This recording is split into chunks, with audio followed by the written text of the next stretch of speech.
Welcome to the inaugural episode of Deep Dive. So what is this video? Well, for all of you watching who can remember back to that fabled month of August 2019, you will remember that I put out a poll asking my subscribers if they wanted to see an informal follow-up video commenting on my current project. The reason why I put this poll up is that I was noticing this pattern where I would finish doing the research for a new video, get far into the writing process, and then discover that I had plenty of superfluous material that all seemed quite interesting within its own context, but really didn't have a place in a script considering the larger topic.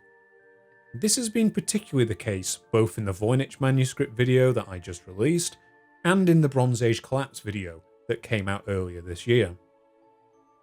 In the case of the Bronze Age Collapse video, this actually became a real problem for me outside of the channel. At one point in my reading process, I briefly came across the theory that the historical Troy, or Hisarlik as it's known in Western Turkey, was one of the sites where there is evidence of sea people activity. This is only really a footnote when it came to the larger topic of that video, but for some reason it stuck with me, and several books worth of reading later, I now have plenty of material stored away in the back of my head that one day will probably become a devoted video to this topic. When it came to the Voynich Manuscript video, I also had a problem, which was there was simply so much material. I could have quite easily justified making that video 2 hours long if I really wanted to go into some of the points regarding the possible decipherments of the manuscript, the illustrations, and even if I just wanted to give a true background to each of the people we know have owned the manuscript at some point. This became a problem later on in the production. I had said that I wanted to get content out every couple of months or so that you guys had something to watch. And if I was going to end up making a 2-hour video on the topic, this would result in a significant delay. So after restraining my instincts to try and be as completionist as possible within that single video, I instead decided to save some of this information and come back to it in today's video. Now before we get started, I want to emphasise that this video is going to be largely unscripted. I will be referring to the notes in front of me that I took throughout the production process of the Voynich Manuscript documentary, but what I'm really aiming for with this video is a much more informal style. With that said, I want to clarify that this isn't going to be the regular form of content that I'll be producing from now on. This isn't an excuse for me to start becoming lazy and not properly scripting out the videos as I have in the past. I only want to do this in the future in the case of videos, as I said, like the Bronze Age Collapse video or the Voynich Manuscript video, where there's plenty of extra information and it will not take me long to turn around an additional video just for anyone who wants to know a little bit more about the topic. Also, for anyone who's stumbled across this video who hasn't seen the Voynich Manuscript documentary that I made, check out the description below, there should be a link there. If you decide you want a little bit more afterwards, there's always this video. In fact, I kind of see this whole video as something of an experiment going forward. Maybe it'll work, maybe it'll be interesting to hear my kind of raw thoughts on each person involved in the Voynich Manuscript's background. Maybe it'll just be a meandering mess that no one in their right mind would ever want to listen to. Let's get started.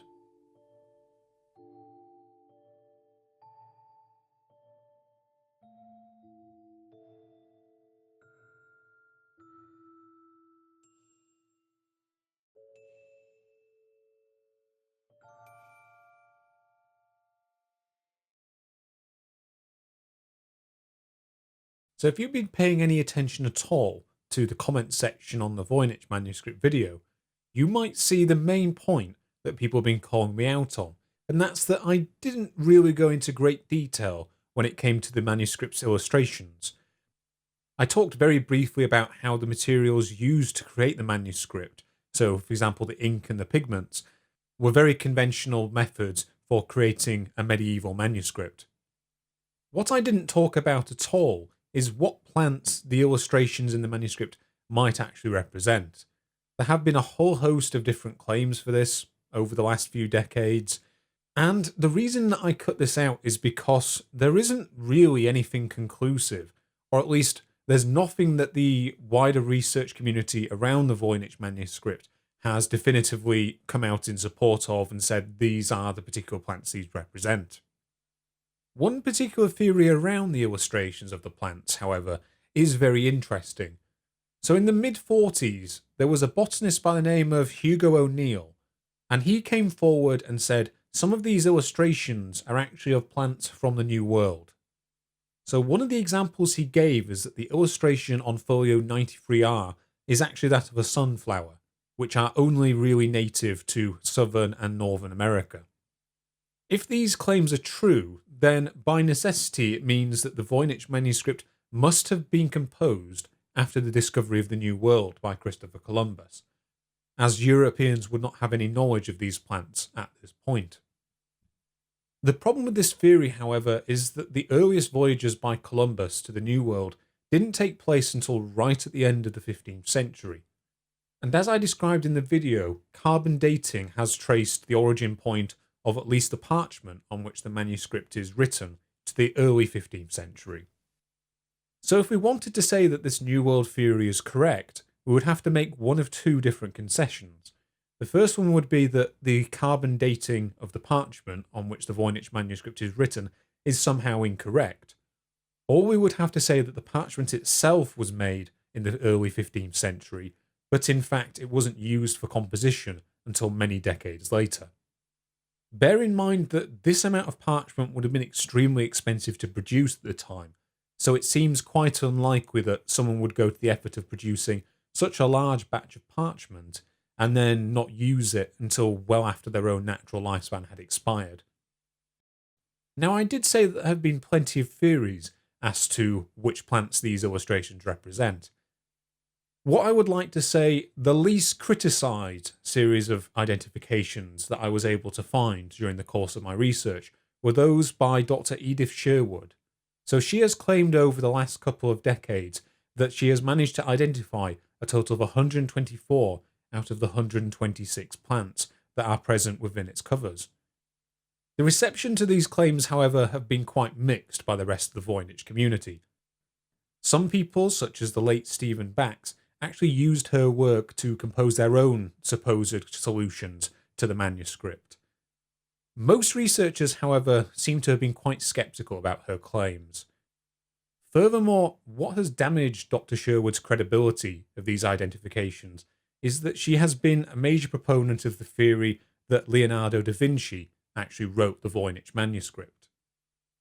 This is a very, very big claim for obvious reasons, so I'll come back to this, but this is the reason why quite a few scholars have been dubious of her claims. So when it comes to the core set of researchers who really specialise around the Voynich manuscript, so people like René Zandbergen, James Gilligy, Raphael Prinker, Stephen Skinner, etc., they essentially only endorse 3 identifications, and they're all from illustrations in the first herbal section of the manuscript. If you're interested, they make these identifications in the 2016 publication, The Voynich Manuscript, the World's Most Mysterious and Esoteric Codex. In it, they claim that the plant shown on folio 2V bears some resemblance to a water lily. In addition, the plant on folio 9V supposedly resembles a pansy or a violet of some type. Finally, the tree shown on folio 35V has a characteristic series of leaves that resemble those of an oak tree. But what complicates matters is there's also these strange, almost grape-like fruits that hang from the tree, which obviously are not known in any oak tree. So this lack of direct identifications makes it quite difficult for us to say what the purpose of these plants are within the codex. That might seem disappointing, but there's a number of problems when it comes to identifying these illustrations and relating them to modern-day plants with which we're more familiar. The first 2 of these problems are really down just to the passage of time. Firstly, we have to take into account that there are many types of seed-bearing plants that have gone extinct over the last 5 centuries. This often gets overlooked when compared to animal extinctions, but over the last 250 years alone, we've lost nearly 600 different species of seed-bearing plants. And this is a little terrifying because it's vastly beyond the baseline amount that you would have expected to have gone extinct in that time. As a result of this, it's entirely possible that some of these plants shown within the Voynich manuscript have actually since gone extinct.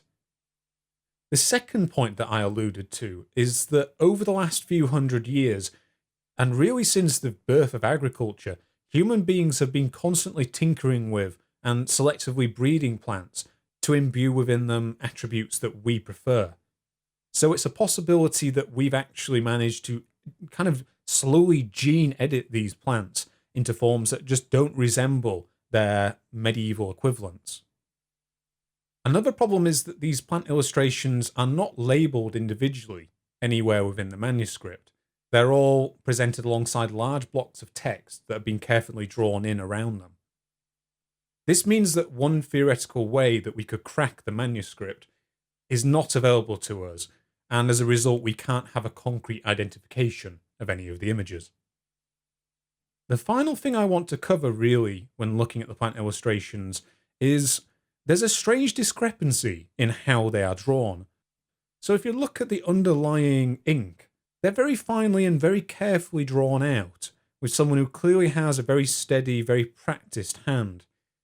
This isn't the case, however, with the pigments that have been applied to them. In almost all cases, they're very roughly daubed on, in a very amateurish fashion.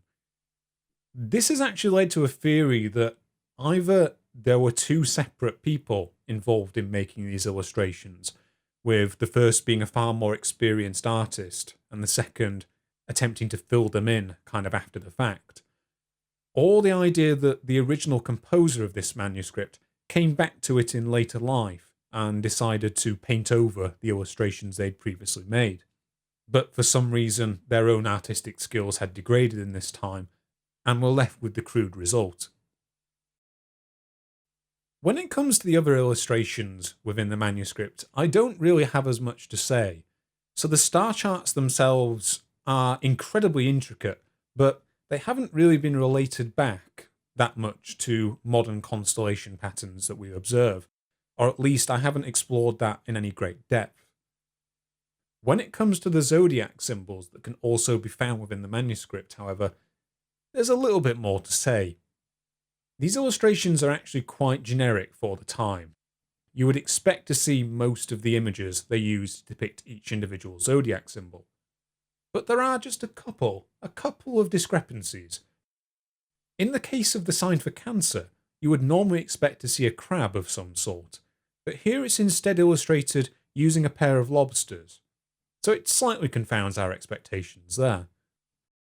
In addition, the sign for Sagittarius, which is normally depicted as a centaur holding a bow, is replaced by a human male carrying a crossbow, so slightly unusual. For the last part of this section, I want to move on to probably the biggest elephant in the room. It's easily the most confusing aspect of the manuscript, and I haven't really discussed it in any depth at all, and that is the strange depictions of naked women bathing in these almost intestine-like baths that seem to be filled with some sort of green alchemical mixture. So there's two things which really stand out about these illustrations. The first one is that the manuscript only ever really depicts female bathers. So unsurprisingly, this has led to some theories that these bathing practices either have a medicinal practice purely associated with women, and as a result, the obvious candidates of menstruation or childbirth have been mooted, or that these bathing practices are some form of ritual behaviour that would have been specific to women around this time period. One thing that seems quite safe to say is that this doesn't really seem to be depicting a public or a casual bathing area, which we can surmise from the fact that we don't have mixed genders bathing, and that the women are completely naked in the illustrations. Now, as far as I could tell, there haven't really been that many credible theories put forward that really explain what these scenes depict. There is one theory, however, I saw that I thought was quite interesting, and it was put forward by Dr. Stephen Skinner in the source I mentioned earlier. One explanation he offered is that these scenes actually depict what's called a mikveh, which is a ritual form of bathing that Orthodox Jewish women will undertake after menstruation or childbirth. Interestingly as well, the illustrations of these strange bathing structures seem to be really interested on the correct flow and purification of water. And we do know that this would have been a major concern in a mikvah, where water that bathers had already used would have been required to be drained away without returning it to the original reservoir of ritually pure water. So that's about everything I wanted to say when it came to the manuscript's illustrations. But before we move on to talk about some of its earlier confirmed owners, let's go back to this theory that Leonardo da Vinci could potentially have drawn the manuscript. There seems to be this trend I've noticed in society where if we find an object from around the time period where he was alive, people try to go out of their way to associate mysteries of some type with him. So I remember quite a few years back now, I actually saw a book that purported that the Shroud of Turin had been faked by Leonardo da Vinci during his life, based on the simple fact that the figure in the Shroud of Turin happens to look a bit like him at the end of his own life. In the case of the Voynich Manuscript, there are a few facts that could lead one to assume da Vinci's involvement in some fashion. The first is the style of how these illustrations were made within the manuscript. From the workbooks of da Vinci that still exist, we know that he actually drew on all of his illustrations directly onto the parchment before he then surrounded them with text. This is the same way that the Voynich manuscript was composed. In addition, he also used a large amount of mirror writing, as I described in the Voynich manuscript video itself, to disguise his ideas from his apprentices and from rivals. So these two factors together make him a relatively attractive candidate for the Voynich manuscript's original composer. The problem again, however, is his lifespan doesn't really overlap particularly well with the carbon dating evidence that we have for the parchment of the Voynich manuscript. Again, we could leave open the possibility that the parchment wasn't used for many decades after its creation, but otherwise it seems difficult to square da Vinci's involvement. That's basically everything I have to say directly relating to the Voynich manuscript itself. What I want to do going forward, however, is talk a little bit more in detail about some of the owners of the manuscript, in particular aspects of their lives that I didn't really cover in the original video that I think are interesting and in some cases historically pertinent. There are additionally 3 owners that we basically completely overlooked during the course of the previous video, and I'd like to go back and spend a little bit of time with them. Trust me, at least 2 of them had really interesting lives.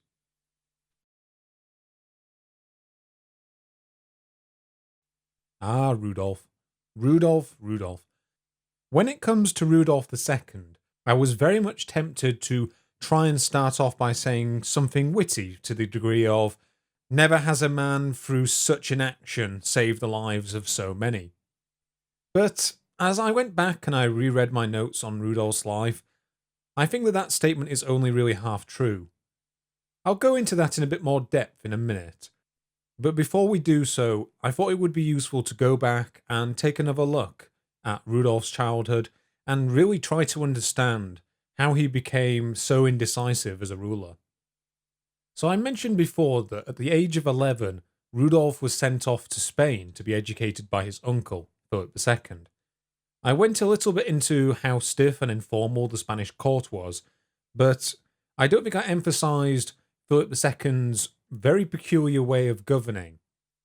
So everything about the etiquette and the formalities of the Spanish court at the time was designed almost purely around trying to enhance the majesty and the awe that nobles and courtiers would have had upon encountering Philip. His style of governing also was designed to accentuate this. He had a policy that I've heard described as splendid hesitation. He would keep his own counsel, he would take as long as he possibly could before making a particular decision, and he would be the sole arbiter of what decisions were made within the sprawling Spanish Empire. I think it's worth emphasising that at the time, the Spanish kingdom was a recent invention. it was only 2 generations removed from being unified, and the constituent kingdoms of Leon, Castile, and Aragon were still in existence as functional entities. They each had their own courts at which the king was the head. And as a result, the administration of the empire really relied on a keen interest by the ruler in the bureaucracy of the state. This way of policy making is quite similar to the one that Rudolf would eventually assume, although he himself would not show the same level of diligence that Philip II did when it came to the day-to-day running of his empire. One thing that I don't think I really got across as well either in the video was that Philip II was an ardent Catholic.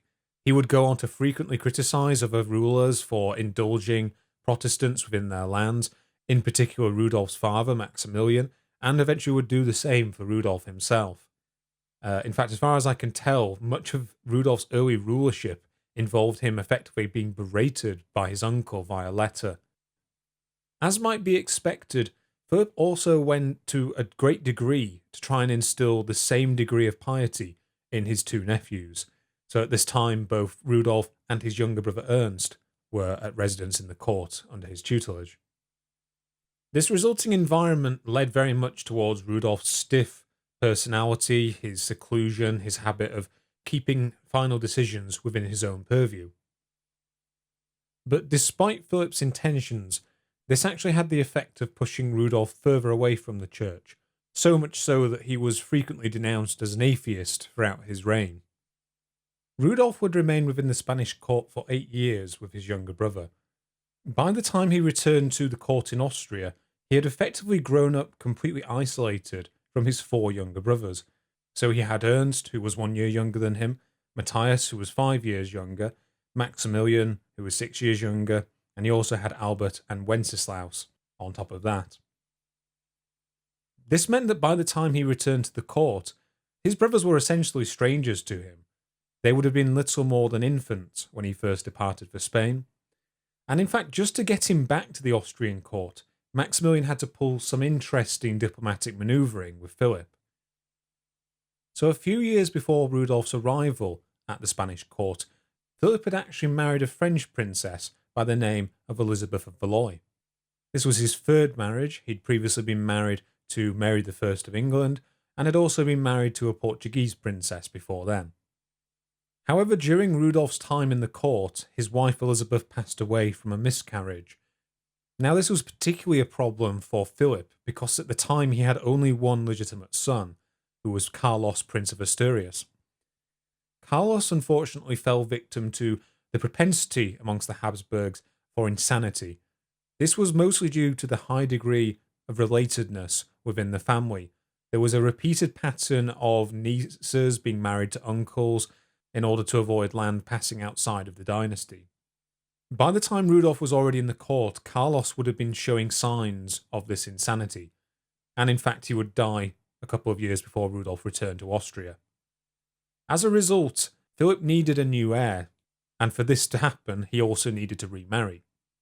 So as part of the diplomatic manoeuvrings around this marriage, Maximilian was able to return Rudolf and Ernst to Austria. The price of this was very high, though, because it meant that he had to send his daughter, Anna, to be the new Queen of Spain. I made some emphasis in the original video of how Rudolf was seen as too stiff by the court when he returned to Austria. It's a little more subtle than that. So his father in particular was not pleased with the form of education and etiquette that Rudolf had been educated in. By comparison, however, his mother, Maria of Austria, was quite pleased with this result, for the simple reason that she had been brought up in the Spanish court, and she came to associate this with refinement and etiquette compared with the more informal Austrian court. It's probably not surprising to hear that this was not the only rift between Rudolf's parents. In fact, the ideological differences between the two likely contributed to the more secretive nature of Rudolf's personality in later life. So Maria, much like her brother Philip II, was a very, very pious Catholic, whereas Maximilian was about as close to a humanist as you could have been at the time. Much like his son after him, he pursued a policy of tolerance when it came to the Protestant princes of the empire, and even the Protestant subjects within his own lands, particularly within the Kingdom of Bohemia. Despite this, they still managed to have 16 children. So, one quote I saw on this, I'm forgetting exactly where I saw it, was that they met in body, if not in mind. By the time that Rudolf returned to the court, his father was really becoming an old man for the time. He was in his late 40s, and he had been emperor for almost a decade. In order to secure a smooth succession, he immediately went about confirming Rudolf as co-ruler in his various realms. So by the virtue of his birth, Rudolf was already an Archduke of Austria, along with a Prince of Hungary. Maximilian was successful in confirming him as his co-ruler, but in the case of the Kingdom of Bohemia, he had a few difficulties. He ended up both issuing and not issuing a proclamation of sorts for Bohemia. So in order to secure his son's succession, the Bohemian nobility demanded that he confirm the Peace of Augsburg. Now this was a peace that had been conducted between the Protestant princes of the empire and Maximilian's uncle, Charles V, wherein each prince was given the right to choose his own religion. So Maximilian had to play something of a balancing act. He had to first win over the Bohemian nobility by affirming these rights, but he couldn't do so at the cost of alienating the other Catholic princes, for a reason we'll go into in a second. As a result, he only informally confirmed this. He never issued any imperial proclamation or edict ordering it to be so. Fortunately, though, this was enough to secure Rudolf's coronation as King of Bohemia, where he was crowned in 1575. The same year, he became the formal heir to Maximilian as King of the Romans. Now, at the time, the King of the Romans was elected by a number of princes within the empire, and it seems likely that one of the reasons Maximilian did not formally issue this edict was in order to avoid angering the Catholic electors of the empire. So if we fast forward a year later, Maximilian dies of a heart complaint, and suddenly, in his mid-20s, Rudolf is the most powerful man on the continent, in theory. But as I mentioned in the original video, rather than pursue the traditional prerogatives of the emperor, so things like expanding the borders of the empire, restoring the imperial position within the empire, and reclaiming a degree of control over northern Italy, Rudolf himself focused almost entirely on his own pursuits.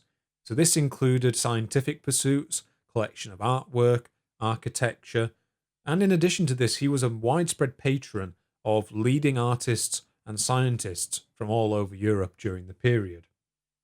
He also spent a large degree of his time pursuing what would now be considered occult practices. But we have to be careful in how we categorize those.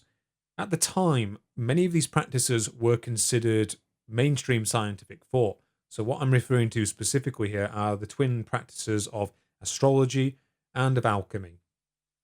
So astrology is a now debunked science, where it was claimed that information regarding human and terrestrial events could be determined by observing the motions of the planets and other interstellar bodies. At the time, this was considered every bit as legitimate as astronomy. In addition, Rudolf also focused on some of the alchemical interests of his times.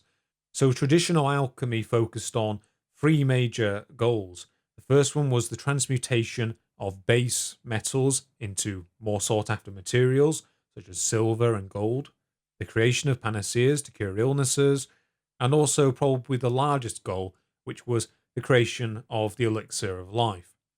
And in Europe around this time in particular, these ideas were tied up with the concept of a philosopher's stone, that in itself was capable of all three.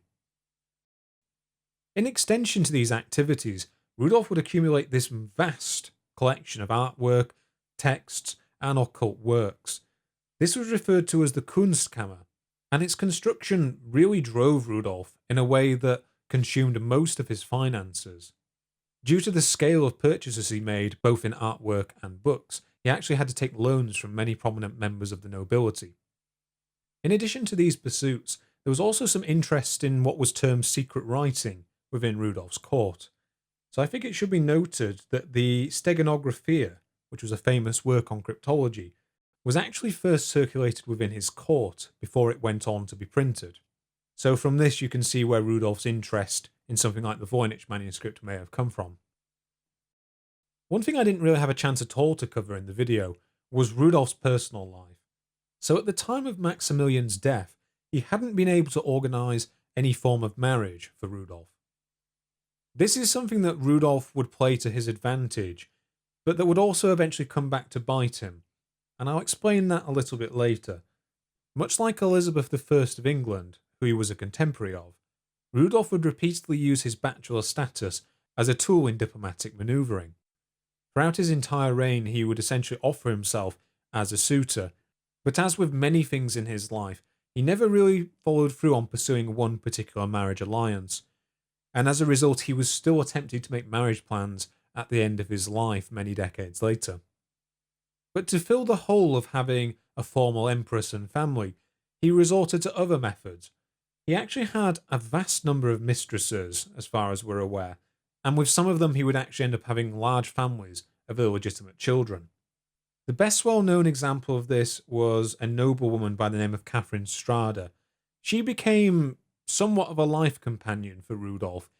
She ended up bearing him 7 children, including his oldest son, Don Julius Caesar de Austria. Although Rudolf didn't stay faithful to her, and it's not felt that she was really an emotional companion.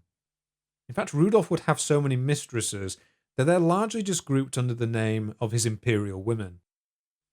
In addition to this, due to his unmarried status, it was heavily rumoured during his reign that he was actually gay, and he was claimed to have had a number of homosexual affairs with both his court chamberlains and with his pages, although it's unsure how true these rumours were. He also continued his father's policies when it came to religious tolerance. At the time of his accession in Bohemia, most of its nobility was Protestant, and despite the urgings of both his uncle and the Pope, he would go on to tolerate Protestantism for the rest of his reign. He based himself largely out of Prague, which at the time had a heavily mixed Protestant and Catholic population, and rather than entertaining the more firebrand ideas of hardline Catholics of the time, he really had this idea that he was somehow going to reunify Christendom in Western Europe through a process of intellectual argument and reason, and eventual compromise and mediation. As with many of his schemes, he only really pursued these objectives intermittently, but by doing very little to change the status quo in this regard, it's likely he probably put off the start of a major war in the empire between Catholic and Protestant forces for the remainder of his reign. It wasn't until several years after his death that the 30 Years' War broke out, and we'll talk a little bit more about that in the future. However, you might remember that when I started discussing Rudolf, I said that this policy of inaction was only half true, and what I was specifically referring to were his actions to the eastern frontiers of the empire. So at the time, large sections of central Hungary had been occupied by the Ottoman Empire, which also occupied other large areas of Europe, in particular the Balkans, Bulgaria, Greece, in addition to having their own heartlands in Turkey and possessions within both Arabia and Northern Africa. At the time of Rudolf's reign, the various sultans of the Ottoman Empire were still involved in trying to move their borders westward and to take control of all of Hungary if possible. As a result, it's not really a surprise that one of Rudolf's other goals within his reign, after he intended to unite Christianity, his next objective was to turn these forces to the east and to try and reclaim the lost sections of Europe for Christianity. In aid of this goal, he would pursue a policy of aggression towards the Ottomans throughout his entire reign. Now, during the first couple of decades of his reign, this was largely limited to border conflicts and smaller-scale skirmishes, but by 1593, a large-scale war broke out. This war, now known as the Long Turkish War, had the pretext that the Ottoman Sultan of the time, Mehmed III, arbitrarily decided to change the amount of tribute that they demanded from the empire. So for several decades, the empire had been paying an annual tribute to the Ottomans in return for a tenuous peace. After the Sultan arbitrarily doubled this amount, war soon broke out. And this war didn't really achieve a huge amount. It dragged on for 13 years with massive loss of men and with several near scares where it looked like where it looked like the Ottomans were actually going to achieve one of their goals and occupy Vienna. The indecisive nature of this war, combined with how long it progressed for, really came back to bite Rudolf. So his failure to both provide leadership throughout this war and to see it through to a conclusion eventually led to the loss of much of his power. This was due to a few factors, one of them you may remember from earlier. I mentioned before that Rudolf had a number of younger brothers, and his oldest brother Ernst had died. His obvious heir at this point was his younger brother Matthias. Rudolf and Matthias were not a good match in temperament. Whereas Rudolf was somewhat of a humanist, a Neoplatoist, and only really a public Catholic, Matthias was strongly devout, although not quite as much as his successors. In addition, Matthias had somewhat alienated himself from Rudolf. So during the early decades of Rudolf's reign, there was a conflict raging in the western part of the empire, in the Spanish Netherlands. So at the time, Philip II was lord of both modern-day Belgium and the Netherlands. And for many decades by this point, the northern provinces had been in rebellion against Philip. This war, known as the 80 Years' War, was one that Matthias tried to intervene in as a young man in order to try and bring about a peace. Now, this did not go well. In fact, Matthias managed to alienate both sides of the conflict and had to be recalled back to Austria by his brother, who gave him a severe scolding for his actions. By 1605, however, Matthias had managed to build up trust amongst the other archdukes, in particular Rudolf's other younger brothers. Eventually, the poor war situation actually led to Rudolf being forced to give over power over the war effort to Matthias. One thing I want to emphasize now is that Matthias was not really any better than Rudolf when it came to war. However, he did manage to resolve the conflict at the price of a treaty that was something of a disaster. So first he made peace with the Prince of Transylvania, who had thrown his lot in with the Ottomans, and then he went on to hash out a peace treaty with the Ottomans themselves. The main feature of this peace treaty was the payment by the empire of a massive tribute to the Ottomans, 10 times the amount that they were used to previously paying. In addition, there were some communication difficulties when it came to the exact details of this treaty. So the Ottomans were under the opinion that this was a treaty to be renewed every 3 years, with a new payment coming at each time, whereas the Austrians, quite understandably, thought that this was a one-off payment. From there, this process of power slowly ebbing away continued for Rudolf. In 1608, he was actually forced by the other archdukes of Austria to make Matthias the ruler in the Austrian heartlands, and also to grant him rulership over the western part of Hungary that they still controlled. In addition, he suffered another tragedy around this time. I mentioned before that Philip II's oldest son, Don Carlos, had descended into schizophrenia and madness at the end of his life. This fate, unfortunately, also befell Rudolf's oldest son, the aforementioned Don Giulio. As he grew up, Don Giulio increasingly showed signs of schizophrenia. He became prone to violent outbursts, and he also started to commit acts of violence towards animals.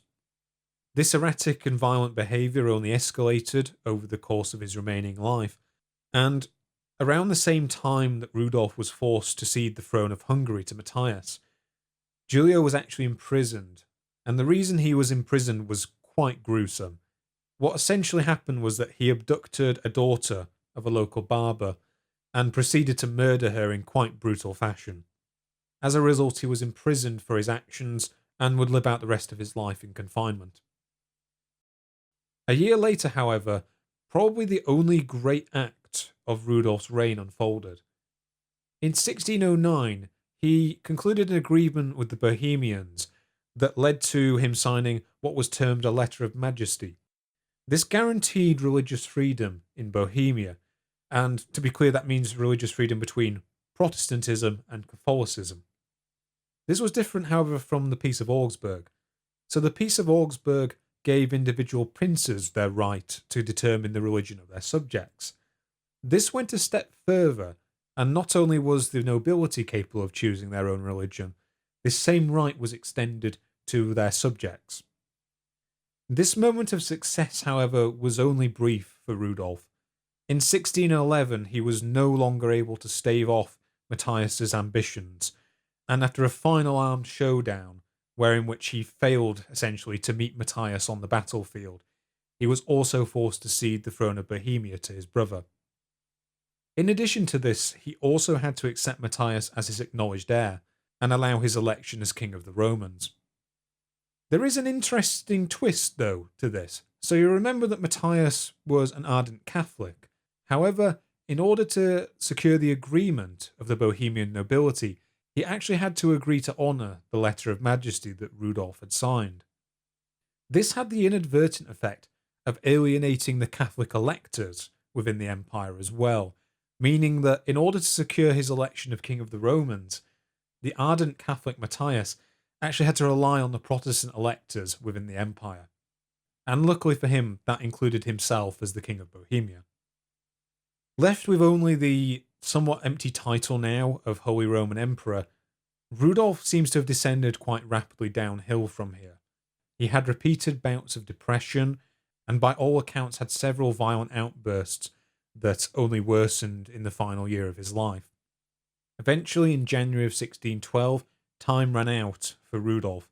He took to his deathbed early in the month, and by the 20th, he passed away from gangrene. In his final days, it said that he regretted ever becoming emperor, and expressed a degree of regret that his older brother Ferdinand, who had died as a 1-year-old child, had not lived to take the throne in his place. In his final hours, he would also tell his chamberlains the following: "My dear friends, when my father recalled me from Spain so that I could come back to my country, I was seized with such a joy that for the following night I could not sleep. Why should I be sad at present? Why should I not be more joyful, since I begin my voyage towards my celestial home, where there is no separation, no change, and no evil?" In his final hours, he refused to take the last rites, stating that we would only want a priest if one could be found of our own kind. So in terms of legacies, Rudolf didn't really leave any great mark upon the world compared with his ancestors. He was no Charles IV or V, he was no Frederick I, but perhaps he left a better legacy. So for the 35 years of his reign, the empire remained largely at peace. The great conflict that would break out only 6 years later was delayed, and for this reason, his subjects in Bohemia, having once considered him, quote, the recluse of Prague, are actually said to have mourned his passing, remembering him instead as the good emperor who brought them peace and prosperity. His other somewhat scant achievements were almost immediately undone after his death. His personal archive of artwork and books was largely destroyed during the course of the 30 Years' War, and what remained of it would eventually be sold off by his successors. In addition, Matthias would prove no better a ruler than him, so much so that by the end of his reign, the initial stages of the 30 Years' War were already breaking out. After the election of Ferdinand II as Matthias's heir, things rapidly went downhill. The defenestration of Prague took place in 1618, where emissaries of the emperor were thrown from a building by members of the Bohemian nobility. It was feared that as a hardline Catholic, Ferdinand II would soon impose harsh measures on the Protestant citizenry of Bohemia, which he would eventually go on to do. As a result, the letter of majesty that Rudolf signed effectively became void for centuries to come. There was one goal of Rudolf's, however, that would eventually be achieved by one of his successors. Later in the 16th century, his eventual successor, Leopold I, was successful in liberating Hungary from the Ottomans.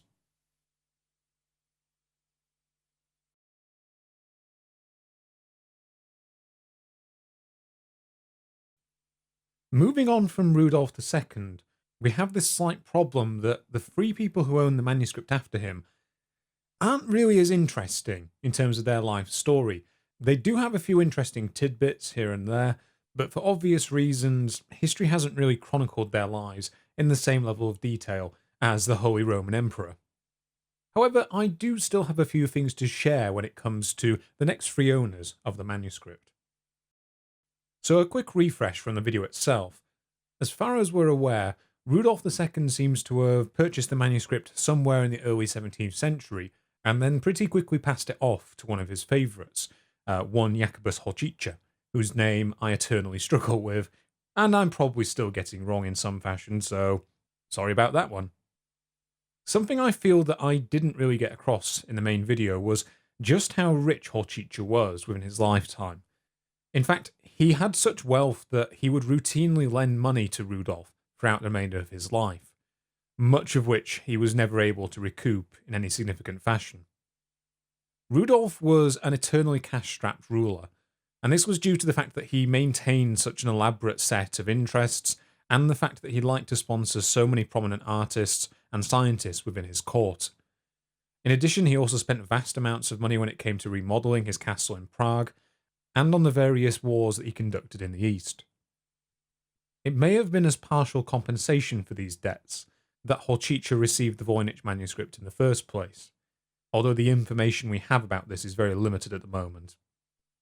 Prior to receiving the Voynich manuscript, Horchicha did receive another form of compensation, however, so he actually was made a knight by Rudolf. As far as I'm aware, he had to petition for this. It wasn't given to him out of the goodness of Rudolf's heart. But in 1608, he was raised to the nobility as a knight. In fact, he was listed as a knight with 2 horses, so pretty fancy stuff. As part of his ennoblement, he was actually entitled to a monthly remuneration for his services, which, again, Rudolf didn't really pay him at any point, and he didn't actually manage to receive the owed money until after the emperor's death in 1612. The death of his major patron, however, doesn't seem to have been a huge blow to Horchicha. Shortly after Rudolf's death, his successor Matthias was actually compelled to give him a township in exchange for the vast amount of debt that Rudolf had owed to him. So as a result, he became the leader of a township known as Melnik in the modern Czech Republic. For the next few years of Matthias's reign, Horchicha was really able to maintain his prestigious position as an imperial chemist, and appears to have lived in some comfort as a result. However, towards the end of Matthias's reign, as the 30 Years' War was beginning to break out, we see a marked reversal of his circumstances. During the beginnings of the conflict in Bohemia itself, he actually took an ardently Catholic stance, and this became a big problem in the year ahead. For context, 1618 really saw the outbreak of hostilities in Bohemia due to running disagreements between the largely Protestant nobility of the area and the soon-to-be Holy Roman Emperor Ferdinand II, who had been named as Matthias's heir. Ferdinand was an ardent Catholic, and he believed in reuniting Christendom within the empire by force if necessary, unlike the somewhat more conciliatory Catholic Matthias. Due to this and complaints that the Letter of Majesty that Rudolf II had signed towards the end of his reign simply wasn't being respected, the nobility took the extraordinary move in 1619 of turning against Ferdinand. By this point, Matthias had died, and he'd already become emperor. But in response to his refusal to honour the Letter of Majesty, the Bohemian nobility responded by taking the pretty incredible step of divesting him of the throne. So they actually offered the crown to another prince within the empire. That man was Frederick V, who was the Prince Elector of the Palatinate at the time. Due to him taking a pro-Catholic stance in hostilities, Horchicha soon fell foul of the Protestant forces that were in the ascendancy in Bohemia at the time. By the end of 1618 he was imprisoned, although it doesn't seem like the terms of his captivity were too distressing to him. He would spend much of the next 18 months in prison. We're not sure of the exact date, but roughly in January of 1620 he would actually be traded for another prisoner, after which he was promptly thrown out of Bohemia. However, shortly after that, the Protestant forces within Bohemia were defeated by Ferdinand at the Battle of the White Mountain. As a result of this, Catholicism was re-established within Bohemia and would really remain in the ascendancy there until the 20th century. Thanks to this, Horchicha was able to return to his township, and he seems to have lived out the rest of his life in relative comfort until his death 2 years later. One footnote is that he actually died on the grounds of the Clementinum itself. To the best of our knowledge, his death came about when he suffered an accident where he managed to fall from his horse and die as a result of the injury. This was slightly interesting to me because at the moment I'm also reading about William the Conqueror, and for those of you who know a little bit about his life, that's also the suspected method by which the great William the Conqueror died. He supposedly fell off his horse and landed with his saddle underneath him and drove the pommel into his stomach, causing some form of injury or hernia that eventually led to his death. After Horchich's death, we're not immediately sure what happened to the manuscript. We do know that at some point in the decades afterwards, it was picked up by Bartius, as we discussed in the main episode. I really don't have that much more to talk about when it comes to Bartius. He didn't leave behind any extant works that we know of. There's not a great deal of information regarding his life outside of the letters he exchanged with Kircher and with Marcy. We do know that he was considered at the time to be a somewhat serious man of learning and a respected alchemist, but unfortunately there aren't any existing works that we know of that can be attributed to him. After his death, the manuscript made its way to Jan Marcy, as I discussed in the main episode. Marcy, I have a little bit more information that I could talk about compared to Bartius. We do know that he was actually very, very successful. So he rose to become the chief physician of the entire Bohemian kingdom. He received a doctorate from Prague University, and he managed to basically marry into wealth. So his wife was actually the daughter of a famous gem cutter, which would have given him some financial security. We also know that in his early education, he was actually intended for the Jesuit order, much like Kircher was.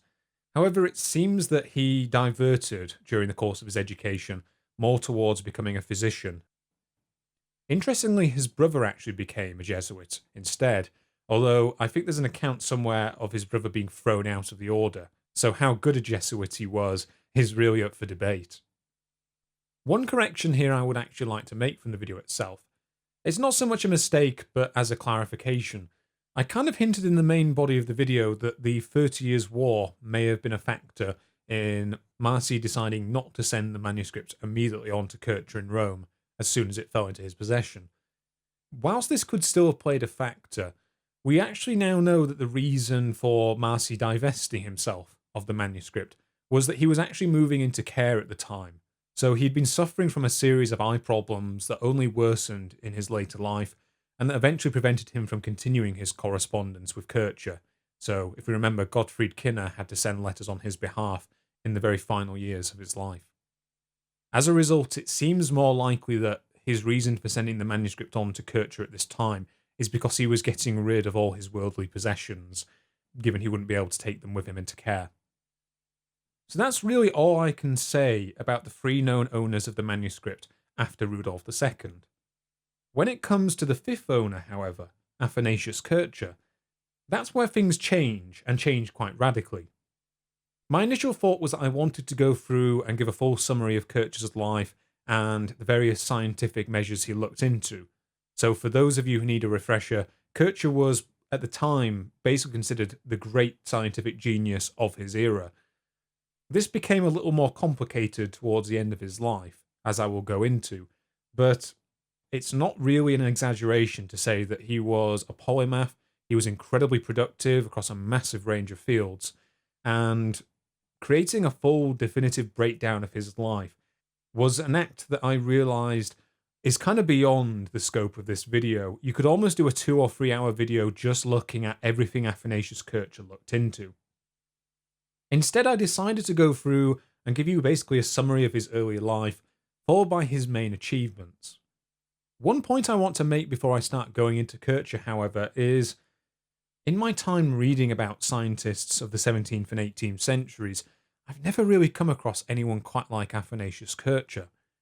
This is a man who pursued groundbreaking studies in Egyptology, sinology, studies into the plague and microorganisms, studies into optics and hearing, volcanology, geology, just an incredible range of different interests. But what's kind of incredible about his gigantic output is he got almost every single thing that he published on wrong. There are several reasons for this. Probably the most prominent of these is he spent much of his career reliant on funding from the Pope or from the Holy Roman Emperor, who were staunch Catholic backers. and at the time he would have been expected in his works to reaffirm central church dogmas and really to put aside any findings he had that ran contrary to the church's official position. In addition, his personality is somewhat fascinating. Bear in mind, he was raised in an order that really stressed humility before the Lord, and in fact, many of their initiation practices were designed to break down the egos of novices and initiates. But when it came to his works and his publications, he was something of a ruthless self-promoter. I'll give some examples of that shortly, but he would often produce these vast volumes that are really finely crafted and designed to give the weight of authority and to really build his own reputation just by their physical presence. What's almost contradictory to that, though, is he was an incredibly naive man by all accounts. On several occasions, he made massive personal blunders that almost resulted in his death, and I will talk a little bit about those because they're really quite interesting. In addition, he had a habit of simply repeating reports sent to him in his works, which potentially explains why many of the volumes he produced exceeded 1,000 pages. And it should be remembered that many of these works are not little A5-sized books. These are big cushion-sized volumes that he produced. Before we come to all that, however, let's look a little bit at his early life. So Athanasius Kircher was born in 1602 in a relatively small town known as Gulda within central Germany. He came into the world at a very interesting time for Gulda. So, around the time of his birth, the local ruler, who was a Catholic prince by the name of Balthasar von Dernbach, I believe, was a fanatical Catholic, and for much of his reign he pursued this policy of trying to cleanse Gulda of any sign of Lutheranism or its practitioners. His primary way of doing this was to burn people at the stake for witchcraft, and he ended up executing more than 200 people during his reign for this. Kircher, however, was spared from any real involvement in this. He grew up in a quite comfortable family. His father was actually Gulda's mayor at one point, which gave him quite a privileged upbringing. As a result, he actually had access to many books and different manuscripts early on in his life. And this is probably the genesis of where he started his intellectual pursuits, by being exposed to book learning at a very young age. His father went out of his way to indulge these pursuits. He taught him Latin, he taught him music, and he really drilled him on the foundations of geography, all of which interests Kircher would re-explore in his later life. As a sign of the devotion of his father to indulging his son, he actually hired a local rabbi as well to teach Kircher Hebrew. So from an early age, he could speak German, he could speak Latin, and he could speak Hebrew as well. So he was already well set for a scholarly career. However, his reputation for being absent-minded and naive really originates from him even as a young boy. So there are actually two accounts of him in his early life that come down from Kircher himself, where through his naivety he was almost killed. The first of these was when he went swimming with some friends, and he made the mistake of getting too close to the current that was being stirred up by a water wheel. As a result, he accidentally allowed himself to be dragged underneath the water wheel, which could very easily have crushed him or drowned him, and as a result the world would never have heard of Athanasius Kircher. He also gave us an account of how he was almost killed at a festival in Gulda. So some of these festivals were marked at the time by horse races, and during one of these races he made the mistake of standing too close to the edge of a crowd. This led to him being pushed out into the way of the oncoming horses, and according to him, he panicked and just collapsed into a fetal position in front of the oncoming hooves. Very fortunately for him, however, he managed to make it through the incident unscathed. Having survived these two events, it became increasingly clear as he grew up that he was going to be destined for the church. So at the age of 10, he was sent away by his father to a Jesuit school in Mainz. At the time, the Jesuits were still a relatively new order, and they were actually greeted by a lot of suspicion by Protestants, who basically saw them as a counterinsurgency, as part of the Counter-Reformation against Lutheranism. This will be further illustrated by the time we get to the 30 Years' War, but their order at this time was undergoing a period of success, so by 1600 their membership had already swollen to 16,000, and they were kind of becoming their own network across most of the world. At the time, they also pursued the ideas of developing culture and scholarly pursuits, really in line with the ideals of the Renaissance. In fact, they would kind of combine this with their own ideas of spirituality. And Kircher wasn't really an exception to this. In fact, when you look at his later pursuits, this meshing of the spiritual and the practical together really informed who he was as a scholar, and it also limited him in some ways that we'll detail. So Kircher remained at this school until 1618, where by all accounts he took the message of humility that the Jesuits tried to instill into its novices a bit too seriously, to the point that many of his superiors actually thought that he was quite stupid. This would stand in sharp contrast to his personality in later life, but for the moment he didn't seem to be particularly exceptional. Despite this, he was able to complete his secondary studies, and in 1618 he was sent to another Jesuit school in Paderborn. This is where his teaching process became quite brutal in nature. So at the time, novices at the Jesuit order were expected to go through this regime of being deprived of sleep, food, warmth, to beat themselves with cords and chains and wear hair shirts, and really to focus their lives on contemplating the works of Christ and the life that God supposedly intended for them. This entire regime was basically designed to strip novices of their ego and of any interest that they had before they joined the order. Initially, Kircher went along with this and really focused on trying to appear humble before his instructors and to hide the fact that he actually had a really keen intellect. To quote him at the time, "This silence and masking of my ability caused both the instructors and the students to consider me stupid." Despite this, he would encounter two major dogmas during his time at Paderborn that really shaped his ideas and his publications in later life. The first of these was the Catholic teachings on physics at the time. So during this period, a lot of the teachings endorsed by the church relied on having an ancient source. And in this case, the source was the ideas expounded by Aristotle. So Aristotle envisioned a universe that was both infinite in nature and that had been perfectly designed by its creator. According to his teachings, the Earth itself was composed of four main elements. So this would be the typical earth, water, air, and fire. In addition to this, there was a fifth element, which was known as ether. These elements were ordered on top of each other, and the core tenet of this system was that the Earth itself was fixed at the centre of the universe, where it was orbited by the Sun and the five known planets at the time of Mercury, Venus, Mars, Jupiter, and Saturn. One thing to emphasise is that these orbits were supposedly perfect spheres at the time, and supposedly they were guided by an otherworldly intelligence which guaranteed their perfect circles. The second dogma that Kircher came into around this time was the idea of spontaneous generation. This was the idea that rather than having a biological explanation, many creatures such as worms, flies, and insects were actually spontaneously generated from decaying and non-living matter. This was an idea that Kircher would cling to throughout his entire career, and it really went on to inform his studies when it came to the transmission of disease and of the early studies into microbiology that he conducted. By all accounts, Kircher's studies proceeded relatively normally.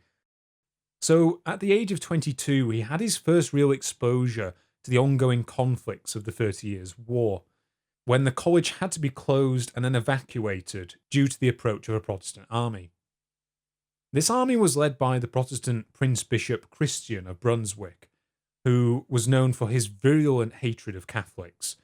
He would actually go on to brutally sack Paderborn, which compelled Kircher and the rest of the Jesuits in residence there to flee away from the town through a harsh winter in order to avoid his wrath. This is actually the third occasion where Kircher almost died. By all counts, they were heading towards the town of Dusseldorf, and they tried to cross the River Rhine in midwinter. This was a problem because the Rhine was only partially frozen, and during the course of their crossing, Kircher found himself stood on an ice floe separate from the rest of his fellows that broke off and proceeded to drag him downriver. He only narrowly managed to escape from this predicament by actually leaping into the waters near one of the banks and wading through the icy river to safety. After several more trying situations, he and the rest of his group managed to make it to Cologne, whereas with much of Germany there was another Jesuit college, so here he was able to continue his studies, and it's really here that his intellectual abilities started to mark him out from his colleagues and to attract the attention of his superiors. For the next few years after this, Kircher was sent to various places throughout Germany to continue his education. This would prove highly perilous for him when he was actually sent off to a town known as Heiligenstadt in Saxony, which I probably just got the name wrong of, so apologies for that.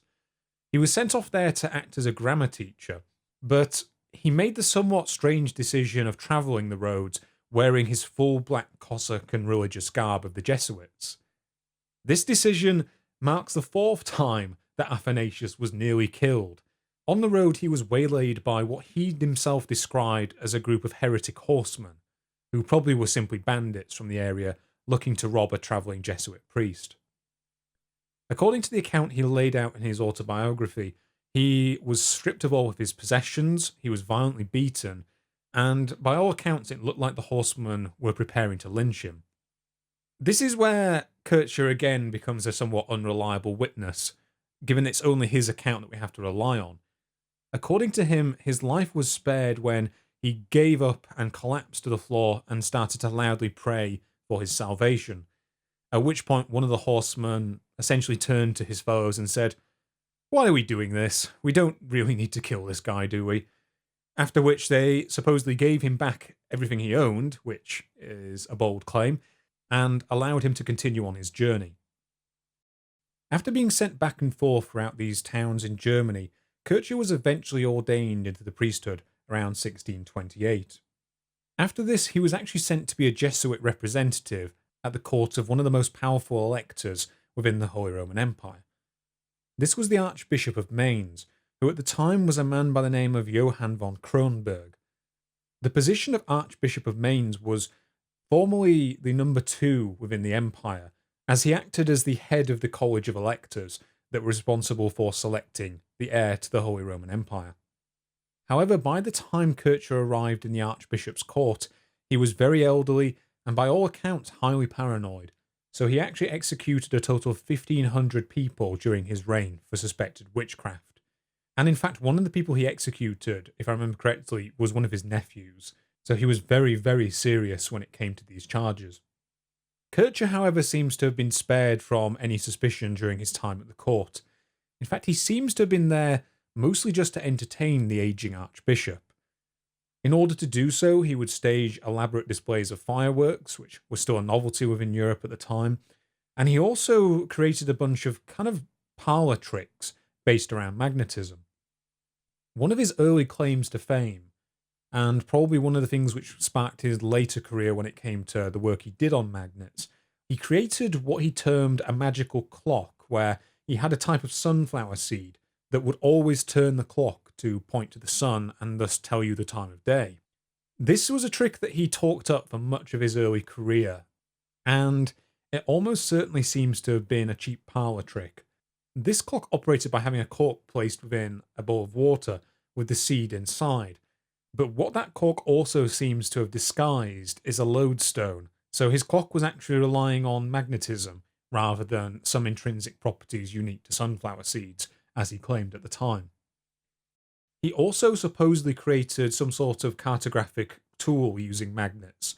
At the time, the elector was actually trying to survey an area that had fallen into his hands as a result of the various conflicts that were ongoing in the 30 Years' War, and by all accounts, Kircher was able to achieve this in record time. Supposedly, he was rewarded for this by being asked by the Archbishop to apply this tool to the wider region around Mainz and Würzburg, and these efforts were only thwarted by the death of the elector shortly afterwards. Again, we're going largely by Kircher's word on this one. As is quite characteristic of Kircher in his early life, he quickly grew very bored of life in Mainz, where he basically was nothing more than an entertainer for the Archbishop. To try and pass the time, he seems to have become more interested in sundials, he did some early experiments in telescopes, and he also continued his studies into magnetism, as I just described. Eventually, though, he grew so sick of this lifestyle that he made quite a bold move, and one which really gives us a hint as to his future personality and his somewhat growing ego at the time. In an attempt to change his lot in life, he started to petition his superiors to send him out as a missionary, literally as he describes, to anywhere. And in aid of this, he made a really brazen move. He sent a letter to the superior general of the entire Jesuit order. So he is a completely unknown priest at this time, and he decides to go to the highest possible authority within his order.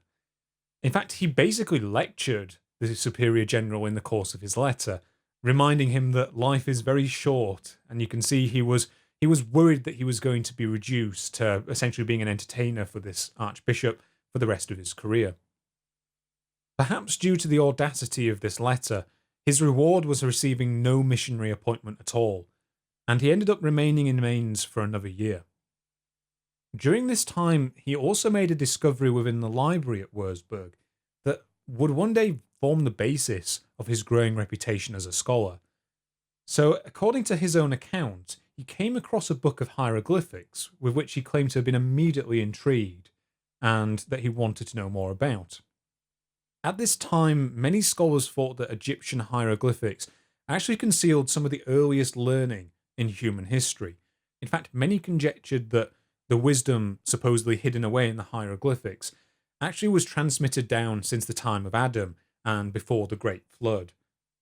As a result, anyone who claimed to have translated any significant portion of hieroglyphics almost immediately would have made themselves one of the preeminent scholars of the day. Kircher would actually use these ideas very early on in his career to build up his reputation. So he suddenly seems to produce this Arabian manuscript almost out of nowhere, which he would use as kind of a bartering tool. So he would claim that he was always on the verge of breaking through and unlocking the ancient secrets that surely lay inside and that must have been derived from these more ancient wisdoms hidden away in the hieroglyphics. In addition to this, he also wrote his first work here on magnetism. This isn't really the more developed works that we come to see later on in his career, however. It's a small pamphlet at about 63 pages, and it's really highly derivative of other ideas about magnets that had come out at the time. In 1630, people were still in the process of debunking some of the more spiritual aspects of what magnets were claimed to be able to do. So they were claimed as a sort of cure-all that could be used to draw out evil vapours within the body. Despite this, there was still no actual explanation as to how magnetism worked at the time. So they still retained a high degree of spiritual significance for their properties alone. As a result, Kircher didn't really make much of a splash with this first publication, and without the intervention of another event, it's entirely possible that his career could have stagnated from this point onwards. 1630 saw something of a period of peace within the empire compared to the conflict which had raged for the previous 12 years. In fact, at the time, Kircher wrote letters where he basically said, peace is finally at hand. Now I can get on with this work without this constant fear of invasion. So in 1630, Sweden decided to enter the war on the side of the Protestant forces, and in aid of this, their king, Gustav Adolphus, invaded northern Germany.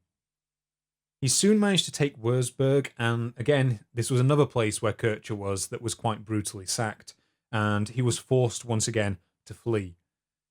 So he actually managed to make it as far as France in this case. He first fled to Paris, where he lingered for a while, and then he went on to the papal territory of Avignon in southern France. This is where he really got his big break. There's a great quote in the autobiography of Kircher that John Glassy wrote, which is really good, by the way. I'd recommend it. It's called A Man of Misconceptions. But he describes Kircher's repeated turns of good luck as him falling upwards at every opportunity. When he arrived in southern France, he was lucky in that he met a really distinguished astronomer of the time, along with a great patron of letters. This was a man by the name of Nicolas Claude Fabry de Peiresc, which is a bit of a mouthful. I'm going to call him Peiresc going forwards. Peiresc was one of the major nodes in what the time was termed the Republic of Letters that spread across Europe and that increasingly promoted the ideals of the Enlightenment. Using this ancient Arabic manuscript that he'd managed to bring with him from Würzburg, Kircher managed to impress Peres quite a lot. Although how much he actually showed the manuscript to him in the early days is a little bit of a controversy. The two of them actually wrote letters about their meetings that wildly contradicted each other, where Peres was much more doubtful about Kircher's claims, whereas Kircher talked about how impressed he'd made this eminent scientist. Either way, Peres played a significant role in Kircher's future development as a scientist. So in 1630, the imperial astronomer Johann Kepler passed away, and of all people, Kircher was chosen to take his place by the emperor. This in itself was obviously a great stroke of luck for Kircher, but the appointment didn't quite pan out, and the reason for this is that in the time in between his appointment, which didn't happen until 1633, Peres had been busy writing letters to his superiors in Rome, basically saying, "Don't let this man go off to Vienna with his fabulous manuscript, it will be lost to our order forever if you do so." On the strength of his arguments, the Jesuit order decided to change their plans, and they ended up sending another priest in Kircher's stead to go to Vienna. Instead, he was assigned to the Collegia Romanum in Rome. Now, Kircher has an interesting claim in this regard. He actually claims that by the time news of his reassignment arrived, he had already set sail for Vienna. According to him, his plan was to first sail down to Rome, take in the ancient city, and then head on to Vienna, where he would take up his appointment. This is quite an interesting claim, mostly because Rome is so out of the way in terms of travel to Vienna that it seems more likely that he just headed straight to Rome in order to take up his new appointment, and this later claim is just an embellishment he made during his final years. Before he left Avignon, though, he had the fifth time that he almost died. This is a running pattern with Kircher, where through his naivety, or through what we will soon see, strange stupidity, he almost got himself killed. This is where, whilst walking in the gardens at Avignon, he apparently managed to sit down on a device designed for turning water with a horse running inside it, and he actually got snagged and pulled into the device and pulled inside the main cage where he almost drowned and was only saved by the intervention of others. To round this off, he then managed to nearly die for the sixth time. On his voyage down to Rome, he would be repeatedly blown off course by storms, and according to him, the captain of his ship at one point decided to take refuge in the caves along the coast of Italy, and they were almost dashed against the rocks in the process. Eventually, however, he managed to make his way to Rome, somewhat seasick by all accounts, but he did make it there. Upon arriving, he was immediately given the assignment by a rather important cardinal of the time to first produce a full translation of this Arabic manuscript that he'd produced, and then to go on and use his expertise to create a full set of commentaries on Egyptian obelisks, which at the time was still a source of great interest and were untranslated. So over the next year, he conspicuously failed to do this. Instead, he really put his efforts into producing a dictionary of the Coptic language. This was still a significant thing for him, however, as it's the first event that really brought him to public attention. And in fact, we can see in Barches's letter when he contacts Kircher, it was the instigating event for him trying to get Kircher's interest in the Voynich manuscript. He also was probably the first person to make the link between the language of Coptic and ancient Egyptian, from which it is ultimately derived. Although he didn't go as far as he could have, this is simply because he didn't think that the hieroglyphics were a simple phonetic language. He thought that their wisdom was laid down in elaborate allegories that could only be understood by the truly wise. This was quite a common theory at the time, so he kind of went along with this. With this dictionary, we can really see his ego beginning to grow, though. At the end of the book, he made the rather bold claim that he was now on the very, very verge of translating the hieroglyphics, and that he would go on to provide this translation in the book Egyptian Oedipus. However, his work at this time was suddenly interrupted, so there was a Protestant German prince at this time, of Hesse I think it was, who had been convinced to convert to Catholicism. And as part of this conversion, he'd been awarded certain honours by the Vatican, and he was travelling down through Italy to receive them. One of these honours was awarded by the Knights of Malta. So at the time, Malta was ruled over by a monastic order who had been given the rights to the island by Emperor Charles V. Curiously enough, he actually rented them the island in perpetuity in return for the gift of one live Maltese falcon every year. It was thought, however, that this prince would need a confessor for his trip to Malta, so the Jesuits decided to assign Kircher to fulfill this role. Kircher apparently was not happy with this, but he had very, very little choice. So he ended up going to Malta as part of this prince's entourage, but he seems to have had a miserable time whilst he was there. He spent most of the time lobbying his various patrons in Rome to allow him to return there. However, he did have some very useful developments whilst he was on the island. So whilst he was there, he spent a lot of his time studying the geology of Malta, and he also made a very, very lucky acquaintance at this time. You'll see how apt the phrase falling upwards goes when it comes to Kircher, because he had a habit of introducing himself to people who either were or went on to be incredibly influential and who aided his scientific career. On Malta, he met the papal representative, who was a man by the name of Fabio Chigi. This man would go on to become Pope Alexander VII, and by all accounts, he became good friends with Kircher. They both had an interest in foreign languages, and they especially had an interest in breaking ciphers, so Chigi would have had to have an interest in this as part of his communications with the Pope. After a year at Malta, Kircher was able to successfully lobby to return to Rome. This marks the 7th time that he almost died. During his travels back to Rome, he lingered in Sicily for a significant amount of time, and he would eventually land near Calabria in 1638. He arrived right on time for a series of devastating earthquakes in the region, so it's estimated that somewhere in the region of 10,000 people actually died as a result. Kircher, however, managed to survive it without many problems. I think the best account we have of him at this time is he describes one episode where the floor suddenly started shaking and he fell flat on his face, which somewhat underplays the violence, I think, of these earthquakes. In addition, he became highly intrigued by the volcanoes of the region at this time. So this leads me directly to, what are we on now? The 8th time that Athanasius Kircher was almost killed. I think we should describe him not as the master of 100 arts, but as the man that God simply couldn't kill. He decided to climb Mount Vesuvius, which at the time was still smoking. It had had a major eruption 7 years earlier in 1631, and by all accounts would still have seemed very dangerous at the time. This didn't stop Kircher, however. Not only did he hike his way up to the top of the volcano, he actually was lowered over the side and into the volcano's chamber itself. So he was certainly brave, if nothing else. According to Kircher, though, the sight of the chamber on the inside of the volcano would eventually stimulate his interest on the inner workings of the planet, and it's no surprise he would eventually publish volumes discussing that very topic.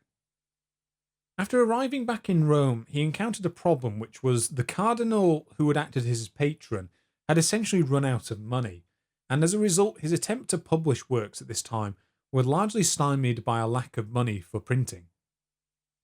Instead, he largely seems to have worked as a teacher in this time, so he became chair of mathematics at the Collegio Romano, which was actually a very prestigious position, so he wasn't doing badly by any means. So officially stymied from working on his Oedipus Egypticus, he instead spent the next 2 or 3 years compiling a truly gigantic volume on magnetism. This is the true follow-up to the somewhat slim pamphlet he had published in his time at Würzburg. This work eventually ended up being 916 pages, and it covered essentially all aspects of magnetism that were known at the time. So it included vast amounts of magnetic data that had been sent to him from Jesuit colleges all over the world. He actually managed to coin the phrase electromagnetism, which is a significant achievement in itself, given it's still used widely within physics today. The problem, however, with this publication is that Kircher was still wedded to these ideas of the Earth being the centre of the universe and the wider ideas of Aristotle. So he spent much of the work actually arguing against heliocentrism, which would no doubt have brought him admirers within the Catholic Church. In order to get this work published, he actually made the rather novel act of reaching out to the Holy Roman Emperor at the time, who was Ferdinand III, son of the aforementioned Ferdinand II. And in order to secure the dedication for this work, the emperor would actually send him vast sums of money, so he was able to compile a truly ornate and fantastic looking volume, full of all these intricate diagrams and engravings. And this is where he really established this pattern of producing these really authoritative looking volumes, which almost garnered him respect simply by their mere existence. So this book generated a huge amount of interest from scholars throughout Europe. That isn't to say, however, that it was all positive interest. A lot of the reason that Kircher's reputation would suffer in the centuries ahead was because around the time he was at work, the skills of rationalism and empiricism that relied on only accepting knowledge that had been tested were really starting to come into their own under people like Francis Bacon and René Descartes. Kircher came from a much older school of scholastic thought that really relied on respect for ancient tenets and on melding spiritualism with the physical world around you. So it's not surprising that many of the adherents of empiricism rubbished his work as soon as it came out. So he wasn't done here by any means. In 1646, he would publish a massive tome that covered the light and shadow. So he spent most of this looking at sundials, giving you his theories on fireflies, chameleons, fluorescent jellyfish, how you could bend light using a series of mirrors, and he also provided one of the earliest descriptions of a microscope. Some of his claims as to the observations he made with them are kind of dubious, though. So he claimed to have seen worm-like organisms inside vinegar and cheese, and it's thought that the primitive setup he described for his microscope wouldn't actually have been capable of seeing this. There was also another problem with this work, which is many of the observations he made in it were extremely vague. So there are accounts of contemporaries and correspondents from the time who spent huge amounts of money trying to replicate his findings when it came to optical observations, and often many of them had no degree of success whatsoever.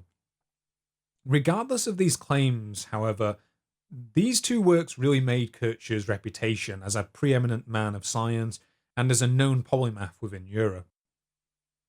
From this point onwards, he produces a literally stupefying number of works. I think he produced something like 40 works over the course of his entire life, and many of these volumes are gigantic. Some of them are spread across multiple volumes. Often they're in excess of 1,000 pages, so I can't give you a complete breakdown of everything that Kircher produced in his life. Instead, I think I'll probably just give you a quick roundup of the major things he produced. So the first thing he did after producing a work on light, rather aptly, was to produce a volume on music. This did include some interesting observations of things like vocal organs in animals, along with what he later claimed was an example of one of the earliest megaphones. He actually was quite tetchy about this claim in older age, as there were other claimants at the time to the title of its inventor. However, the problem with Kircher is he didn't have any formal musical training, so he wasn't capable of playing any instruments, but as a sign of his growing ego, he still felt fit to produce a massive volume on what he considered the proper forms of music. Over much of the decade after producing this, he also grappled with hieroglyphics. By all accounts, he claims to have had great difficulty in his translations. In the 1650s, however, he produced 3 volumes on the subject, which kind of put him over the top in terms of putting him as the absolute pinnacle of scholars within Europe. Unsurprisingly, these volumes are gigantic, and a real problem with them is the first 2 of these volumes are almost entirely devoted to the methodology he was going to use to provide these translations, rather than any of the translations themselves. They're actually largely confined to the final volume that he produced. I mentioned before, though, Kircher didn't think that Egyptian hieroglyphics represented an actual day-to-day language.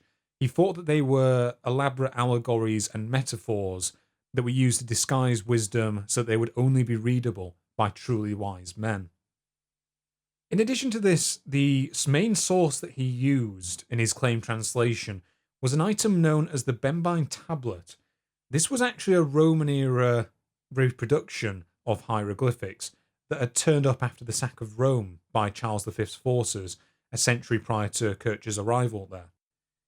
The result was a translation that is, by all accounts, complete gibberish.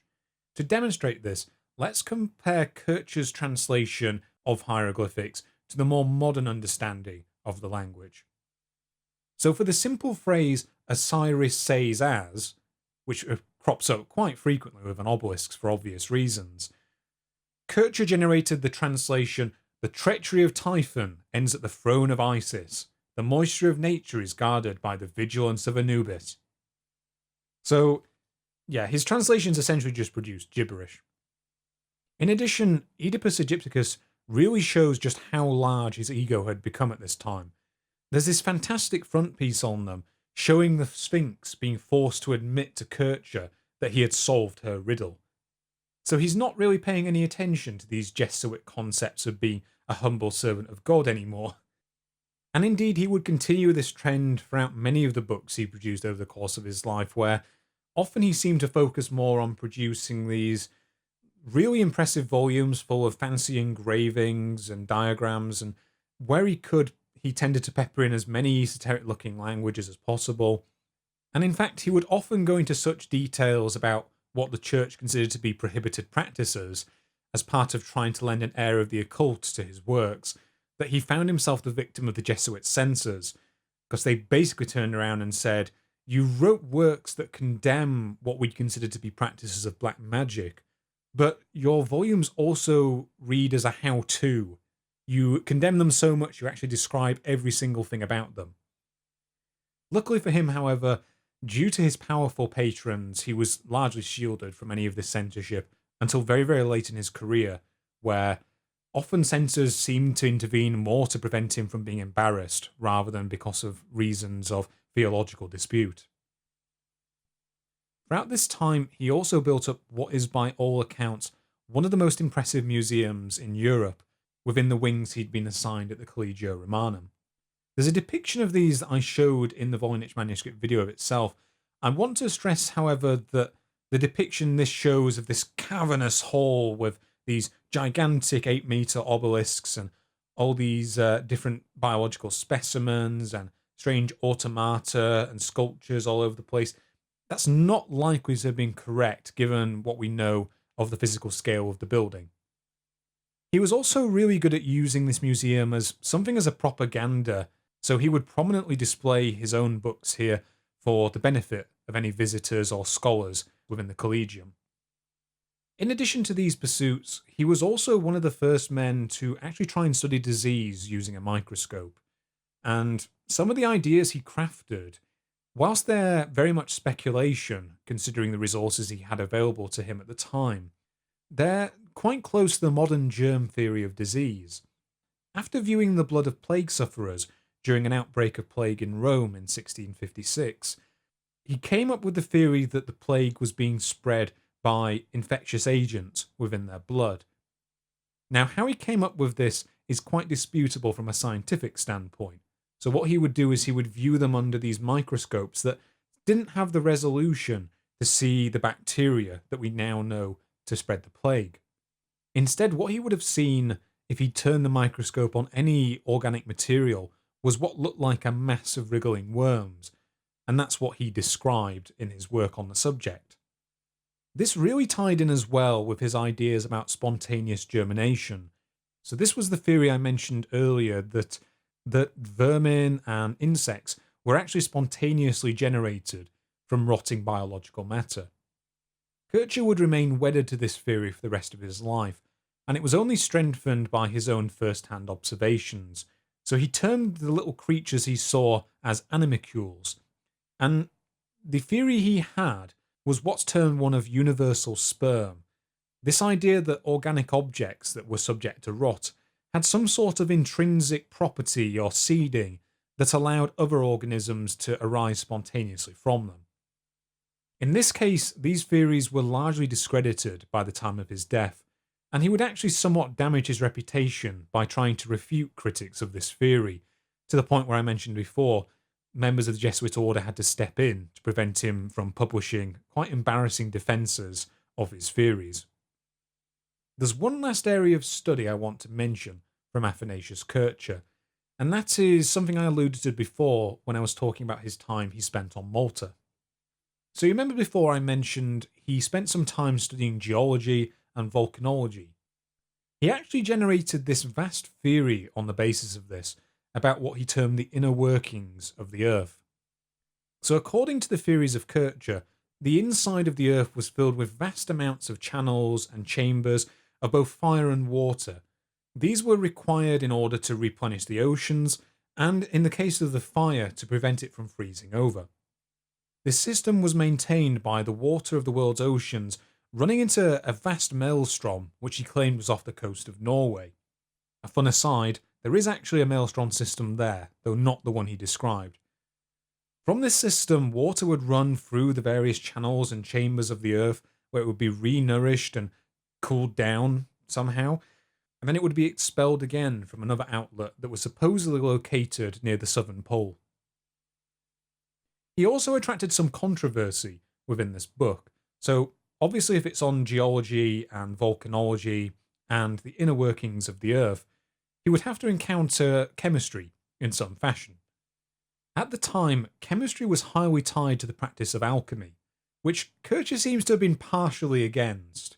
Some of the sources I found said that he was very much against alchemy as a whole, but as far as I can tell, what he was mostly against was the idea of the philosopher's stone, which he claimed to be a foolish fantasy.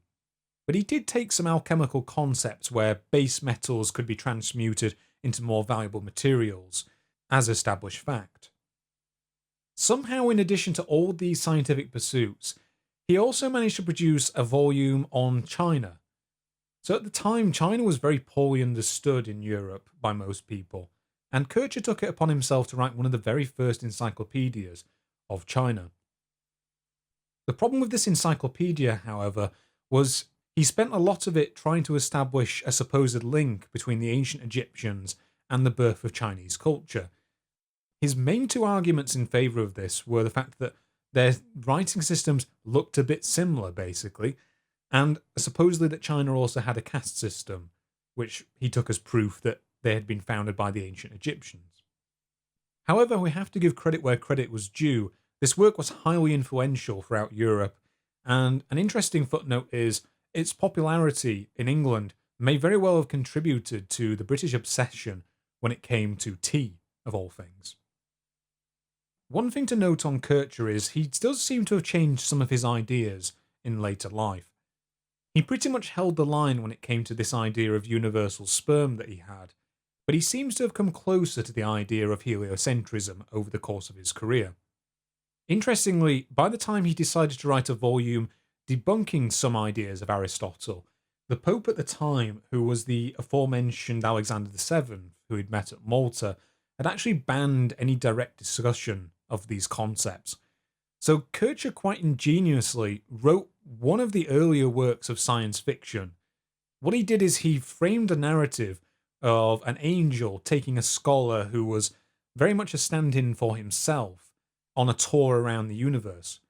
And whilst this still argued against heliocentrism to a degree, he also used the opportunity to have this angelic figure debunk some ideas of Aristotle. So as we reach the end of Kircher's career, his position as this preeminent scientist within Europe is distinctly on the wane. The increasing rise of rationalism and empiricism really damaged his reputation and led to many of the claims in his books being ridiculed by proponents of that school. Unfortunately, he also seems to have been quite aware of this. He started writing an autobiography of himself that looks like it may have been an attempt to kind of set the record straight and revive his reputation and legacy. Unfortunately, due to a combination of ill health and a general decline in his reputation, this autobiography was never actually collected in his lifetime, and in fact languished for the better part of 2 centuries before finally being printed. In fact, towards the end of his life, he started to be the victim of a persistent series of pranks by some of his detractors, where people would send him what were essentially nonsense ciphers, daring him to break them, and him not realizing that they were nonsense, he would promptly write up an authoritative sounding translation of it and send it back, and in the process make somewhat of a fool of himself. In his later life, his output really begins to slip. He started to have heart troubles and general ill health. In his old age, his output finally began to slow down, and eventually it ceased altogether. One interesting thing around this time, though, is one of his students, who was a man by the name of Johann Kessler, actually went through all his works, and in a response to his critics who demanded more experiments to back up his claims, he essentially pared down all of Kircher's work just to the core experiments that we know he actually conducted. Whilst the results of this were quite mixed, some of his experiments had more scientific rigour than others, this actually was received quite well towards the end of his life. So there's a statement in John Glass's biography of him that basically says, "What would the world have looked like if Athanasius Kircher had had a good editor?" Towards the very, very end of his life, Kircher's health declined very precipitously. He eventually died from the after effects of a stroke on November 27, 1679.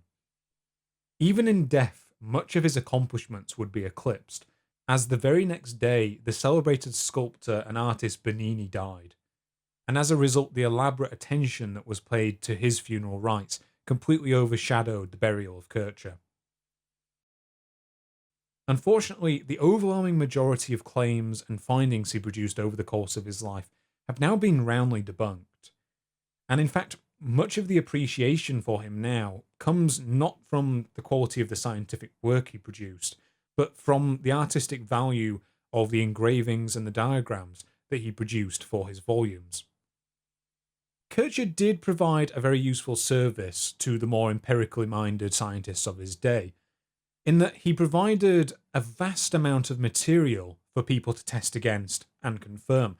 And fundamentally, the idea of science is your ideas are supposed to be replicable by other scientists independently.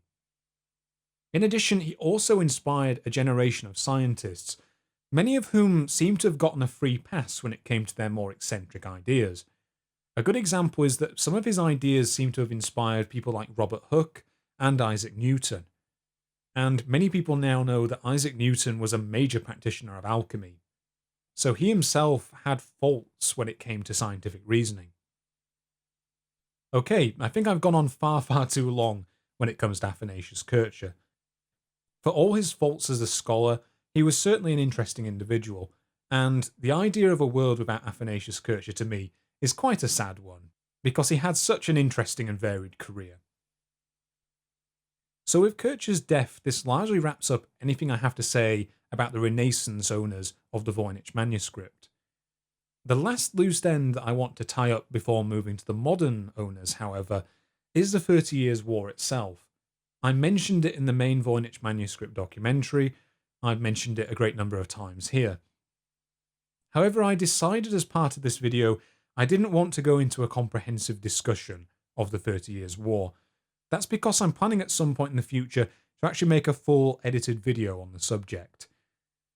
Until then, the only real thing I want to get across is just how damaging this conflict was. By its conclusion, literally a third of Germany's population had been killed. And there's a description of this in John Glass's book on Kircher that I really think gets across just the horrors that this war would have entailed. It comes to us from the English scholar C.V. Wedgwood, and it's a description of the sack of Bamberg in 1630. At Bamberg, the bodies lay unburied in the streets, and on both sides of the Rhine there was famine. In Bavaria, there was neither corn left to grind, nor seed to sow for the year to come. Plague and famine wiped out whole villages. Mad dogs attacked their masters, and the authorities posted men with guns to shoot the raving victims before they could contaminate their fellows. Hungry wolves abandoned the woods and mountains to roam through deserted hamlets, devouring the dying and the dead.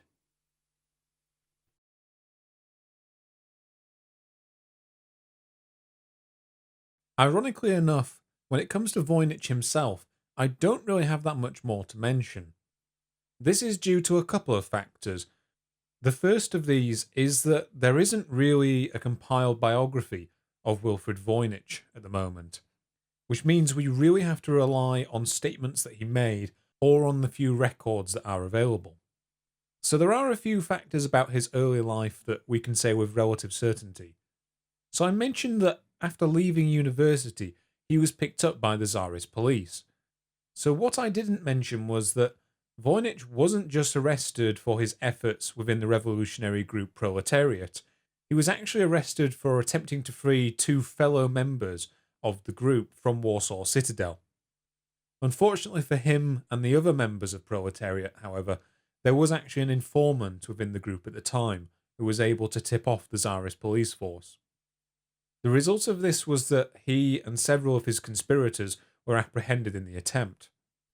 In addition, there's another factor about Voynich which is relevant when discussing his time in incarceration. So Voynich actually came from something of a noble family, and this was probably the reason that he alone amongst his co-conspirators was not executed immediately. In fact, until later on in his life, he would actually style his surname as de Voynich, hinting at his noble roots.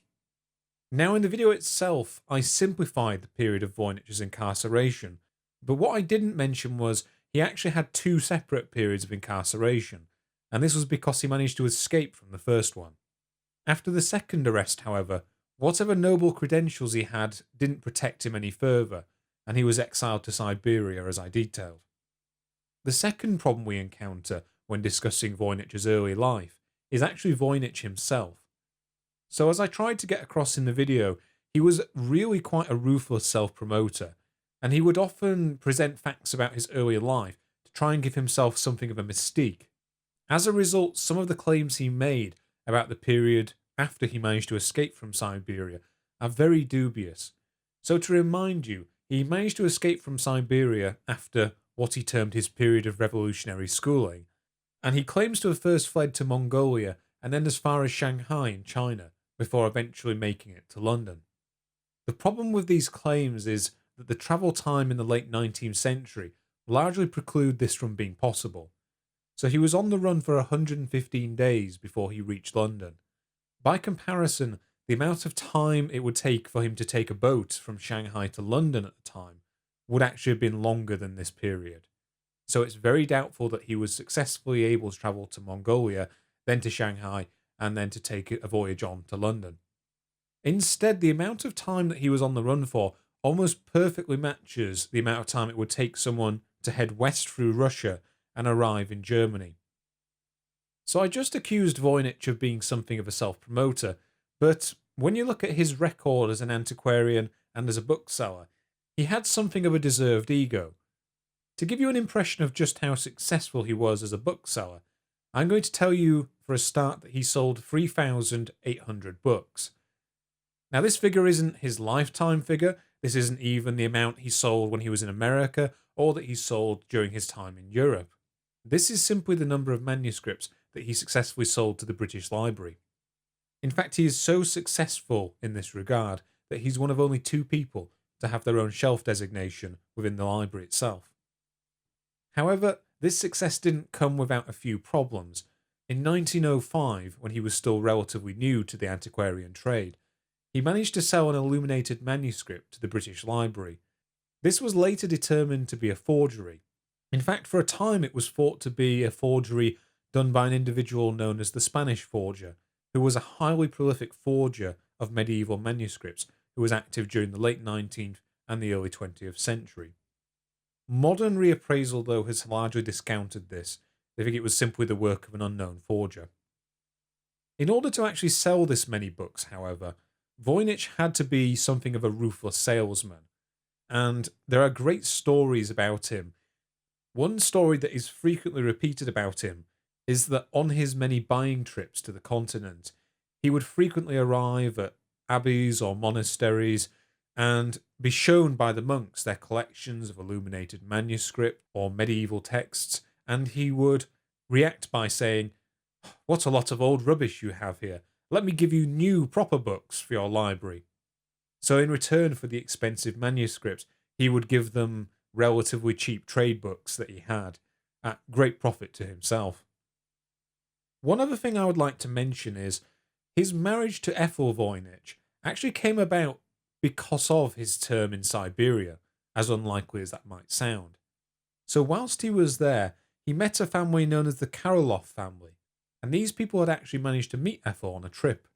And before Voynich escaped from Siberia, they asked him to greet her on their behalf. So it's interesting how that small quirk eventually led to his marriage. Apart from that, I really don't have anything else to add. I would like to finish though by reading a quote about Voynich that I found that I thought was quite apt as a summary of the man.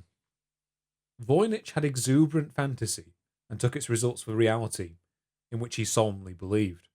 He later became a very practical antiquarian book dealer and made a considerable fortune, which he was always happy to share with anyone.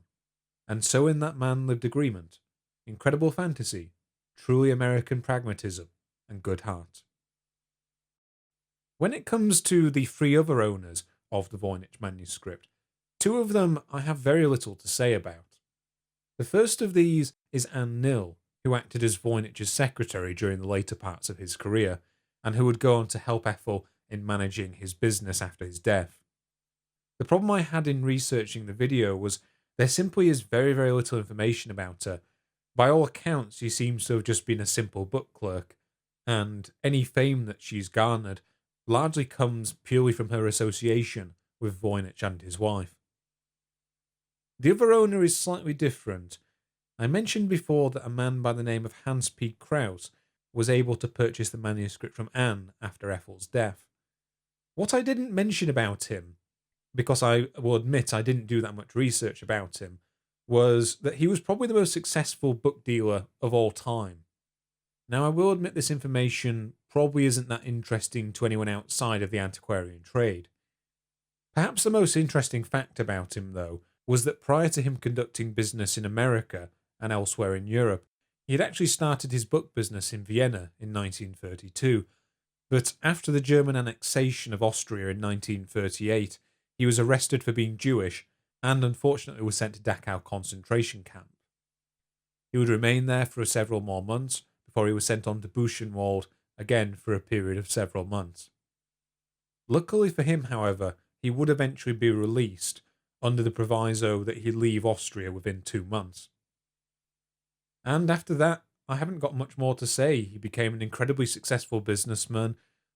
He actually wrote his own autobiography, which makes him probably the only person other than Athanasius Kircher on the list of Voynich owners to do so. But putting Anne Nill and Hans P. Krauss aside, the remaining modern owner of the Voynich manuscript, Ethel Voynich, is actually quite an interesting figure. It was actually something of an accident that I chose her as the first subject covered in the video.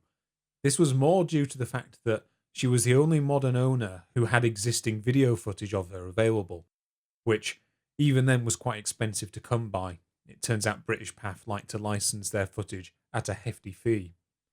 But now when I look back in hindsight after the video has been completed, I'm actually a little disappointed that I didn't get to go a bit more into Ethel's life, because she was a very, very interesting character in her own right, more than enough of a match for Voynich himself. And in fact, as I learnt a little bit more about her life, you can really see how she was formed as a person.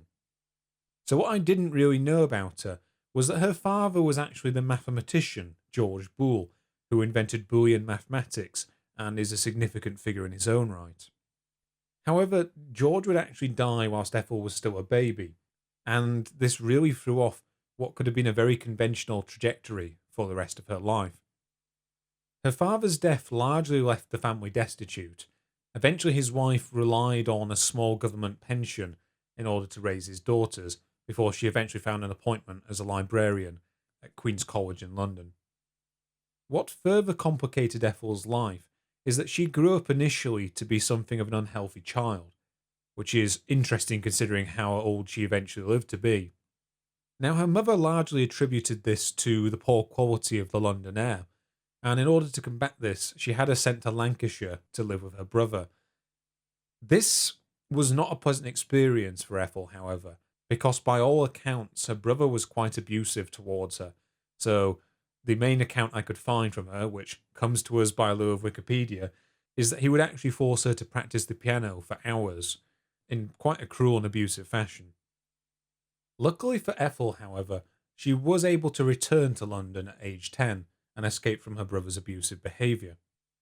By all accounts, as she reached her teenage years, she became more of an isolated and more of a maudlin figure, so she tended to dress largely in black, and she also started to be referred to by her middle name of Lily. Life would change for her, however, when, at the age of 18, she actually gained access to a legacy from her father, and this actually allowed her to pursue something of an academic career. So between the years of 1882 and 1885, she would study piano and music composition in a somewhat prestigious school in Berlin. But what's significant throughout this period is that, much like Voynich before her, she began to be drawn more and more towards revolutionary politics. After 1885, she kept up these revolutionary activities, so she was in contact, as I mentioned for Voynich himself, with Stepniak, so this is Sergei Krasinski, who was a major revolutionary figure of the time. What I actually found surprising about her from this time was not only was she able to learn Russian, as we could have surmised from her involvement with the Free Russia paper, she actually moved to Russia for a period of time, working as a governess in St. Petersburg between the years of 1887 and 1889. By 1890, we can find her back in London once again, where she joined the Society of the Friends of the Russian Freedom. This is the society that I mentioned in the main Voynich Manuscript episode that Wilfrid Voynich himself joined, and indeed it's how she would meet him in 1890. I can't find much information about their early relationship, but I do know that by 1895 that she had effectively made herself his common law wife, so she was calling herself Mrs. Voynich. But as I mentioned in the Voynich Manuscript video itself, they didn't actually marry until 1902. Going by what I could remember from my notes, I had originally thought that this was due to the fact that Voynich had taken up British citizenship at the time, but I was actually wrong about this, it turns out, because Voynich actually only became a British subject in 1904. By this time, she'd really managed to launch Voynich himself as a book dealer. In addition to her revolutionary activities, she'd also written a book by the name of The Gadfly. This would be the first of several novels that she would eventually publish. And I kind of took it on myself for this episode to sit down and actually read through it. It's the work that she's most well known for, and I felt that this would perhaps give me some understanding of her as a person. The problem going in I had, though, was I made some, in reflection, quite silly assumptions. So I thought, this is a woman publishing a novel in the late 19th century. I mentally had this picture that it was going to be something like a Sense and Sensibility or Pride and Prejudice, upper crust English aristocracy vibe to the novel. The problem with this was I hadn't really read that much into her background at the time, and you can see how she would end up writing something very different from my initial assumptions. I was very much going by the few stereotypes I knew of the period. I don't want to spoil that much about The Gadfly itself, but it largely follows a young man by the name of Arthur Burton. So he's very clearly cast in this somewhat naive romantic role as the young man who sees injustice around him in the world and has to be involved in some sort of cause to stop this. So the novel follows how he gets involved with a revolutionary society. It seems to be very much inspired by some of Voynich's activities and by those of another person who we will come to shortly. So, at the beginning of the book, Arthur harbours these ambitions of becoming a priest, and this is largely influenced by his initial father figure of Padre Montanelli, who is his priest and confessor. However, he becomes involved with the initial stages of the Italian Risorgimento. So this book is actually set in 1840s Italy, which at the time was under the dominance of both Austria and various other smaller states, rather than being the unified country that we now know. Those of you out there who know a little bit about Italian history will think 1840s revolutionary movements in Italy. This might not go so well, and I don't want to spoil anything going forward, but let's just say that Arthur is sort of betrayed to anti-revolutionary forces. In some ways, it's quite similar to the opening of the book The Count of Monte Cristo, where Dantes is betrayed quite casually by an acquaintance, which results in his imprisonment. The difference with The Gadfly, however, is that Arthur actually brings this about himself through his own naivete. I won't mention how because I think it's actually a book that some of you might enjoy reading. It involves a lot of interesting history from around the time, and whilst the characters I found were somewhat caricaturish, I felt that it did explore interesting themes, and the position of Arthur against the eventual villain is quite interesting, and I really didn't expect it from my early experiences of reading the novel. Perhaps due to these somewhat romantic themes, The Gadfly was a fantastic success upon its initial publication. This became a little bit of a curse actually for Ethel going forwards, so over the next couple of decades she would write several more novels, and none of them actually managed to do as well as her debut. I will confess I haven't looked that deeply into these novels, but from what I'm told they cover very similar themes, and that might be why she was unable to replicate the first success that she'd had with The Gadfly. Where the book, however, was a truly gigantic success was in Russia. This isn't too surprising because at the time it was published in Russia, the Bolsheviks had taken over and established the Soviet Union, and the obvious revolutionary themes in the book would probably resonate quite well with the government of the time, and they would be keen to promote it. But that's not to say it wasn't also genuinely popular with people at the time. In addition, it would also go on to great success in the People's Republic of China after its establishment in the late 1940s. In fact, in total, the Gadfly is actually estimated to have sold 2.5 million copies within the Soviet Union alone, along with more than another 2 million copies in China. Unfortunately, Ethel herself knew nothing of these sales and didn't see any royalties of them until well into her old age. In fact, what I found to be quite an interesting historical footnote was that she was actually aided in securing royalties for her work by a certain Adlai Stevenson. So Stevenson was the Democratic candidate for president in the 1952 and the 1956 elections. Unfortunately, he was unsuccessful in both. He had the slight problem of having to run against World War II war hero Dwight D. Eisenhower in both elections, and he lost by large margins. However, he was more successful in the case of Ethel.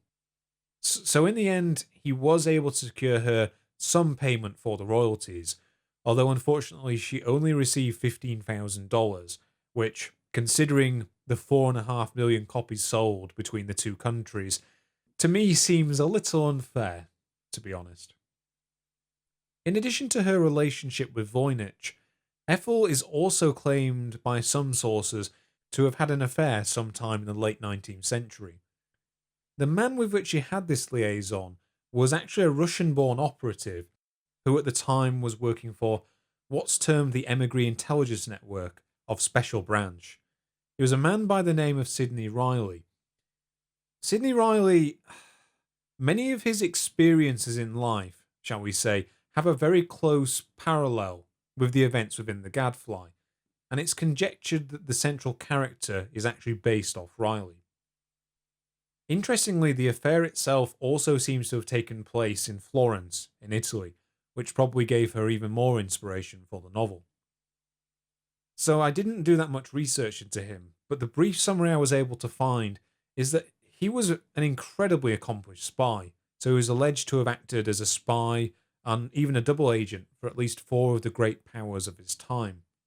And in fact, it's quite likely that he was the inspiration for probably the quintessential spy in all of fiction, which was James Bond. Ian Fleming himself would later admit that he was one of the many people whose careers and characteristics he kind of blended together to form his iconic character. Unfortunately, as I mentioned before, Ethel was never really able to replicate the success that she had with the Gadfly. By the time that she and Voynich eventually relocated to America, she'd actually turned away from her writing and had largely returned to her earlier passion of music. Again, unfortunately, she didn't have anywhere near the same level of success when it came to her compositional efforts. All of her music remains unpublished to this day, and the few sources I found commenting on its quality generally described it as actually quite amateurish, which might explain her lack of success in this area. In terms of a modern legacy, Ethel Voynich is one of those figures who's largely faded away from the popular consciousness. Often I get the sense that in the Western world at least, she is largely noted more for her association with her husband and the manuscript that he owned, rather than for her own merits as an author or as a musician. Probably the only substantial thing of note after her death was there is actually a minor planet that's named after her. So I guess she did better than some.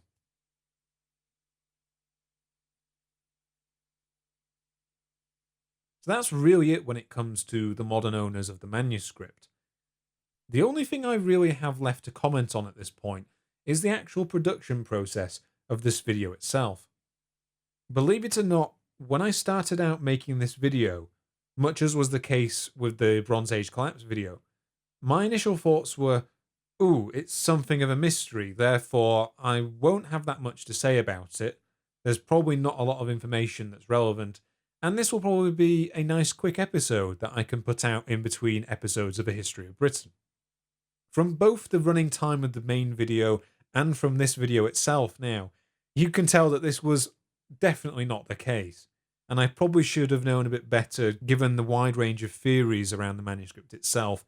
It makes sense that it would have an equally long-running history.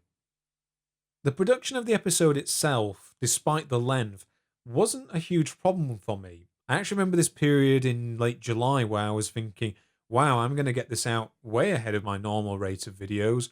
Maybe I'll come in at under 2 months and it'll be my longest video. And at the moment, what I consider to be my best work. So I was really optimistic going forward with this episode. And it wasn't until I had the copyright issues that I detailed in the separate Patreon video that I started to encounter problems with the editing process. Now, I did talk about this a little bit on my Patreon-only audio updates. I think probably whined about it is the best phrase for what I ended up doing, where I was talking about how episodes this long, they just tend to get me down, and it's such a slog to finish them. Maybe I need to start doing some shorter content.